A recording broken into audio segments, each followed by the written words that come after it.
સુરતથી ફરી એક વખત ખોટા દસ્તાવેજોની આડમાં એક પરપ્રાંતીય યુવક ઝડપાયો છે। ચોક્કસ બાતમીના આધારે સુરત એસઓજીને આ પરપ્રાંતીય યુવકને ઝડપી પાડવામાં સફળતા મળી છે। આરોપીની પૂછપરછ કરતા તેણે કબૂલાત કરી કે તે છેલ્લા 1.5 વર્ષથી ઝૂંપડપટ્ટીમાં રહેતો હતો।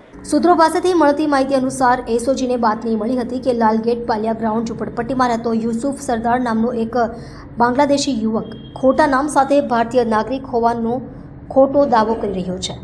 બાતમીના આધારે એસઓજીની ટીમે લાલગેટ ખાતે પાલિયા ગ્રાઉન્ડની ઝૂંપડપટ્ટીમાં દરોડો પાડ્યો હતો।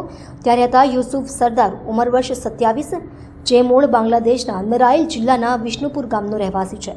તેની ધરપકડ કરવામાં આવી હતી। આરોપી પાસેથી બાંગ્લાદેશના પાસપોર્ટની ઝેરોક્સ, ખોટા નામે બનાવેલા ભારતીય ચૂંટણી કાર્ડ, ડ્રાઇવિંગ લાયસન્સ અને આધાર કાર્ડ તથા એક મોબાઈલ ફોન કબજે કરવામાં આવ્યો છે। યુસુફે પોતાના નામ અને ઓળખ બદલવા માટે ખોટા દસ્તાવેજો તૈયાર કર્યા હતા। ભારતીય નાગરિક હોવાના ખોટા પુરાવા તરીકે ચૂંટણી કાર્ડ, ડ્રાઇવિંગ લાયસન્સ અને આધાર કાર્ડ મેળવ્યા હતા, જે તે સુરતમાં રહેવા માટે ઉપયોગમાં લઈ રહ્યો હતો।